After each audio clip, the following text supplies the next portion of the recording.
जननी जन्म सौख्यानां वर्धनी कुल संपदां पदवी पूर्व पुण्यानां लिख्यते जन्म पत्रिका सूर्याय च सोमाय मंगलाय बुधाय च गुरु शुक्र शनिभ्यश्च राघवे केतवे नमः गजाननं भूतगणादि सेविदं कपित्त जम्बू पलसार पक्षिदं उमासुदं शोक विनाश कारणं नमामि विघ्नेश्वर पादपंकजं महागणपति तुணை கொண்டு नव கோள்களின் துணை கொண்டு மாதா பிதா துணை கொண்டு इष्ट देवता कुल देवता नक्षत्र देवता प्रार्थना देवता पितृ देवता துணை கொண்டு இந்த வார ராசி பலன்கள் வாசிக்கப்படுகிறது.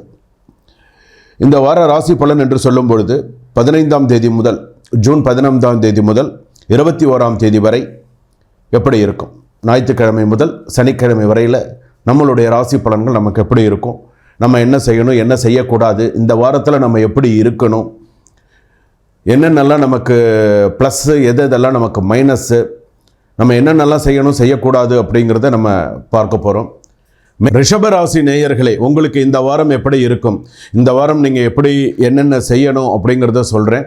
15ஆம் தேதி முதல் 21ஆம் தேதி வரை ஜூன் மாதத்தில் ரிஷபராசி நேயர்களே, சுப செலவுகள் நிறையா உண்டு. சுப செலவுகள், கல்யாணத்துக்காக செலவு பண்ணுறதோ சுபகாரியத்துக்காக செலவு பண்ணுறதோ செலவுகள் அப்படிங்கிறது கொஞ்சம் அதிகமாகவே வரும். அதுவும் குடும்பத்துக்காக செலவு பண்ணுறதுங்கிறது நிறையா வரும். அதே போல் பார்த்திங்கன்னா வியாபாரத்தில் கவனம் தேவை. நீங்கள் செய்யக்கூடிய சிறு சிறு வியாபாரமாக இருந்தாலும் ரொம்ப கவனமாக, பணம் கொடுக்கல் வாங்கல கவனமாக இருங்க.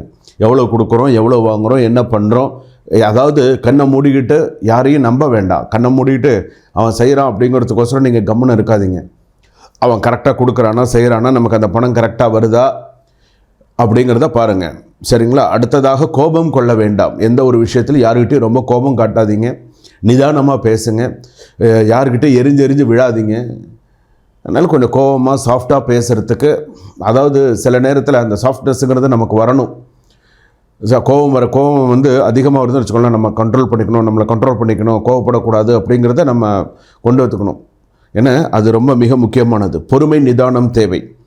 சண்டை போட வேண்டாம். வீட்டில் கணவன் மனைவி, முக்கியமாக மனைவி கணவர்கிட்ட சண்டை போடாதீங்க. பாவம், அவர் எங்கேயோ வேலைக்கு போகிறாரு வராரு, ஏதோ குடும்பத்தை பார்க்கணுன்னு கஷ்டப்படுறாரு. தயவுசெய்து சின்ன சின்ன விஷயத்துக்கு அவர்கிட்ட சண்டை போட்டு டென்ஷன் பண்ணி அந்த மாதிரி எதுவும் பண்ணாதீங்க. பண்ணினீங்கன்னா உங்களுக்கு தான் ஒரு ஒரு வெறுப்புத்தன்மை உங்கள் மேலே வந்துடும். ஸோ அந்த மாதிரி பண்ண வேண்டாம். அந்த மாதிரிலாம் இருக்காதீங்க. எதுவாக இருந்தாலும் விட்டு கொடுத்து போங்க. பெண்கள் விட்டு கொடுத்து போகிறதுனால கெட்டு போக மாட்டீங்க. உங்களுக்கு என்றைக்குமே நல்லது தான். அதே போல் பெரியோர்கள் உடல்நலம் கவனம் தேவை. வீட்டில் பெரியவங்க இருக்காங்கன்னா அவங்களுக்கு மருந்து மாத்திரை, அவங்களுக்கு என்னென்ன வேணும் என்ன செய்யணும் அப்படிங்கிறத கொஞ்சம் பாருங்கள். அந்த விஷயத்தில் கொஞ்சம் அலட்சியம் காட்டாதீங்க. சில பேருக்கு தைராய்டு பிரச்சனை வரும், சில பேருக்கு மாதவிடாய் பிரச்சனைகள், கொஞ்சம் வயிற்று வலி பிரச்சனைகள் அந்த மாதிரி சில பேருக்கு இருக்கும். சில பேருக்கு பார்த்திங்கன்னா லைட் ஃபீவர் அந்த மாதிரி வரும். சில பேருக்கு பார்த்திங்கன்னா தொண்டை சம்மந்தப்பட்ட சில பிரச்சனைகள்லாம் வரும். இப்போயும் புதுசாக அந்த கொரோனாலாம் சொல்கிறாங்க. அதுவும் இந்த ரிஷபராசி கொஞ்சம் கவனமாக இருந்துக்கணும்னு நான் சொல்கிறேன். ரெண்டாவது, தூரத்திலிருந்து மரண செய்தி வரத்துக்கான வாய்ப்பு உண்டு. தூரத்திலேருந்து ஏதாவது உறவினர்களோ இல்லை யாராவது ஒருத்தர் மரண செய்தி அப்படிங்கிறதுக்கான ஒரு சில விஷயங்கள் வரும். ஸோ அந்த விஷயத்தில் கவனமாக யார் என்னன்னு பார்த்து என்ன செய்யணுங்கிறத பாருங்கள். அதிர்ஷ்ட எண்கள் அப்படின்னு எடுத்துக்கும்போது 1, 5, 6. நீங்கள் வணங்க வேண்டிய தெய்வம் அப்படின்னு சொல்லும்போது தட்சிணாமூர்த்தி முருகப்பெருமான். தட்சிணாமூர்த்தி அப்படின்னு சொல்லும்பொழுது இந்த வாரத்தில் நம்ம சொல்கிற சுவாமி, இந்த வாரத்தில் ரிஷபராசிக்கு வழிபாடு பண்ண சொன்னால் தட்சிணாமூர்த்தினா போய் தட்சிணாமூர்த்தியோட விளக்கேற்றுறது. நான் ஒரு ஸ்லோகம் சொல்லித்தரேன், அதையும் சேர்த்து சொல்லுங்கள். இப்போ தட்சிணாமூர்த்தி அப்படின்னு நான் சொல்கிறேன்னா, சோமம் ஆனந்த சம்பூதம் சோமார்க்க கிருத சேகரம் தட்சிணாபி முகம் வந்தே தட்சிணாமூர்த்தி மாசரையே. முருகனுக்குன்னா ஓம் ஐம் வேல் காக்க, ஓம் ஐம் வேல் காக்க, ஓம் ஐம் வேல் காக்க தாராளமாக சொல்லலாம். ஆத்மார்த்தமாக மனசார வழிபாடு பண்ணணும், அவ்வளோதானே தவிர நம்ம ஆலயம் தொழுவது சாலவும் நன்று. ஒரு வேலைக்கு போகும்போது சில பேர்லாம் பாருங்கள், சீக்கிரமாக எழுந்திருந்துருவாங்க. வேலைக்கு போகணுன்னு டக்குன்னு கோயிலுக்கு போவாங்க, சாமி கும்பிடுவாங்க, ஒரு சுத்தாவது சுற்றிட்டு டக்குன்னு டிஃபனை சாப்பிடுவாங்க, டக்குன்னு வேலைக்கு கிளம்பிடுவாங்க. உண்டா? சில பேருக்கு காலையில் கோயிலுக்கு போக முடியாது, வேலையை விட்டு வந்த உடனே சில பேர் கோயிலுக்கு போகிறவங்க பழக்கம் வச்சுருக்காங்க. சரி, கோயிலுக்கு போனோம், போய்ட்டு ஒரு 10 நிமிஷமாவது கோயிலில் போய் உட்காந்துட்டு வந்தால் தான் மன அமைதி அப்படிங்கிறது அந்த இடத்துல இருக்கும். ஸோ இது என்றைக்குமே ஒரு பழக்கம். அதனால தான் இந்த வாரத்தில் இந்த தெய்வத்தை வழிபாடு பண்ணுங்க அப்படின்னு சொல்கிறது. ஸோ அந்த தெய்வ வழிபாடு அப்படிங்கிறது கொஞ்சம் கரெக்டாக பண்ணிடுவாங்க. தொழிலில் இருக்கக்கூடியவர்கள், நான் சொந்த தொழில் பண்ணுறேன் அப்படின்னு சொல்கிறவங்களுக்கு இப்போ அதிகமாக இந்த வாரத்தில் கொஞ்சம் முதலீடு பண்ணும்போது யோசித்து பண்ணுங்கள். வேலையில் இருக்கேன், நான் ஒரு ஐடி கம்பெனியில் வேலை பார்க்குறேன், நான் ஒரு நிறுவனத்தில் வேலை பார்க்குறேன் அப்படின்னு சொன்னால், ஆணாக இருந்தாலும் பெண்ணாக இருந்தாலும் கொஞ்சம் ஒர்க் ப்ரெஷர், வேலை நெருக்கடி அப்படிங்கிறது கொஞ்சம் அதிகமாக தான் இருக்கும். உங்கள் கிட்ட ஒரு ப்ராஜெக்ட் இருக்குது அப்படின்னு சொன்னால் 1க்கு 3 ப்ராஜெக்டாக வரும். சார் நான் கொஞ்சம் வெளியில் போகிறேன், நீங்கள் கொஞ்சம் பார்த்துக்கோங்க சார், நீங்கள் கொஞ்சம் இதை கொஞ்சம் ஒரு 2 மணி நேரம் 3 மணி நேரம் பார்த்துக்கோங்க. நீங்கள் வேலையை விட்டு போகக்கூடிய டயத்தில் ஒரு 3 hours 4 hours எக்ஸ்ட்ரா நீங்கள் உட்காந்து உங்கள் நண்பர்களுக்காக நீங்கள் உட்காந்து பார்க்க வேண்டிய சூழ்நிலைகள் வரும். வேலை பணி சுமை அதிகரிக்கும்.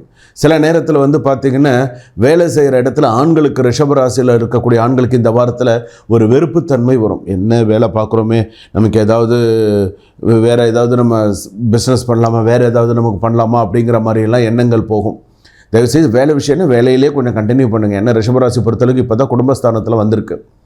திருமணம் சம்மந்தப்பட்ட பேச்சுக்கள்லாம் இப்போ ஆணி மாதம்லாம் வந்து தாராளமாக பேசலாம். ஆணி ஆடி போக ஆவணி மாதத்தில் கல்யாணமோ, ஆவணி மாதத்தில் நிச்சயதார்த்தம் பண்ணி புரட்டாசி ஐப்பசிலையோ நீங்கள் கல்யாணம் பேசி கண்டிப்பாக பண்ணலாம். ரிஷபராசிக்கு இதெல்லாம் கூடி வரத்துக்கான வாய்ப்புகள் இருக்குது. நீங்கள் மனம் போல மாங்கல்யங்கிற மாதிரி நிறைய நல்ல விஷயங்கள் கூடி வரும். சில பேருக்கு காதல் கசந்து போகும். சில பேருக்கு என்ன ஒரு ஒரு சின்ன ஒன்றும் இல்லாத பிரச்சனைக்கெல்லாம் சண்டை வந்து பேசிக்காமல் இருக்கிறது, இந்த மாதிரியான சில விஷயங்கள்லாம் சில பேருக்கு வரும்.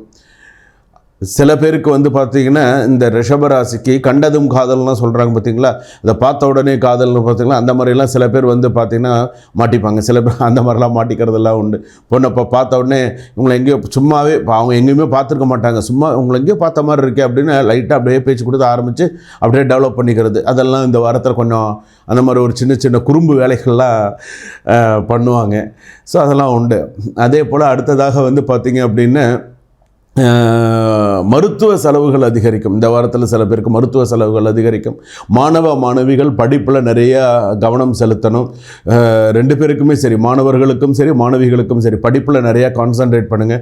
நான் இன்றைக்கும் இப்போ குழந்தைகளுக்கெல்லாம் நான் சொல்ல வேண்டியது, இப்போ +2 படிக்கிறவங்களாக இருந்தாலும் அது எனக்கு குழந்தை மாதிரி தான். +2 படிக்கிற குழந்தைகளாக இருந்தால் எனக்கு குழந்தை மாதிரி தான். ஏன்னா அந்த குழந்தைகள்லாம் வந்து படிப்பில் நிறைய கவனம் செலுத்துங்க. ஏன்னா உங்களுடைய படிப்பு தான் நாளைய எதிர்காலம். இன்றைக்கி நீங்கள் விட்டுட்டீங்கன்னு சொன்னால் நாளைக்கு உங்களுக்கு நீங்கள் ரொம்ப யோசிப்பீங்க, என்னடா நம்ம படிக்க வேண்டிய வயசில் நம்ம படிக்காமல் விட்டுட்டோமே, நம்ம அன்னைக்கு நம்ம இருந்திருந்தோன்னே. இன்றைக்கி எத்தனையோ பேர் அதை இன்றைக்கி யோசிக்கிறாங்க. இன்றைக்கி சில பேர் யோசிக்கிறாங்க, எனக்கு மட்டும் படிக்கிறதுக்கு வசதி இருந்தால் இன்றைக்கி நான் நல்லா படிச்சிருப்பேன்னு இன்றைக்கி ரிஷபராசிக்காரர்கள் நிறைய பேர் சொல்லுவாங்க. ஆனால் சில பேருக்கு என்னை படிக்க வச்சுருந்தா நான் நல்லா படிச்சிருப்பேன்னு சொல்கிறவங்களும் இன்றைக்கி நிறையா பேர் இருக்காங்க. உங்களுக்கு அந்த வாய்ப்பு இருக்கும்பொழுது, இன்றைக்கி ஒரு இங்கிலீஷ் மீடியத்தில் படிக்கிறீங்க, இன்றைக்கி ஒரு நல்ல ஸ்கூலில் உங்கள் அம்மா அப்பா சேர்த்து விட்ருக்காங்கன்னு சொன்னால் படிப்பை தவிர வேறு எதுலேயும் கவனம் செலுத்தாதீங்க. உங்களுக்கு தேவை படிப்பு தான். ஸ்கூலுக்கு போகிறது, வர்றது, படிக்கிறது, அவ்வளோதான் உங்களுடைய வேலையை. இதை விட உங்களுக்கு வேறு என்ன வேலை இருக்குது சொல்லுங்கள் பார்க்கலாம். ஒன்றும் கிடையாது. உங்களுடைய எக்ஸ்ட்ரா ஆக்டிவிட்டீஸ் உங்களுடைய கெரியரில் நீங்கள் கரெக்டாக நீங்கள் கொண்டு போனீங்கன்னா உங்களுக்கு நல்லாயிருக்கும். ஆனால் நீங்கள் சொல் பேச்சு கேட்க மாட்டீங்க. சமயத்தில் அடமெண்ட்டாக இருப்பீங்க, எனக்கு இதுதான் வேணும் அதுதான் வேணும். இந்த ரிஷபராசிக்கார இப்போ அவங்களும் பாவம் எவ்வளோ தான் உங்களுக்கு சில குழந்தைகள் குடும்ப கஷ்டத்தை நினைத்து படிக்கக்கூடிய குழந்தைகளும் இருக்காங்க. அதனால் மாணவிகள் இந்த வாரத்தில் பெரிய ஒரு அம்மா அப்பாவுக்கு ரொம்ப தொந்தரவு கொடுக்காதீங்க. ரொம்ப தொந்தரவு கொடுத்து ரொம்ப அவங்கள கஷ்டப்படுத்தாதீங்க.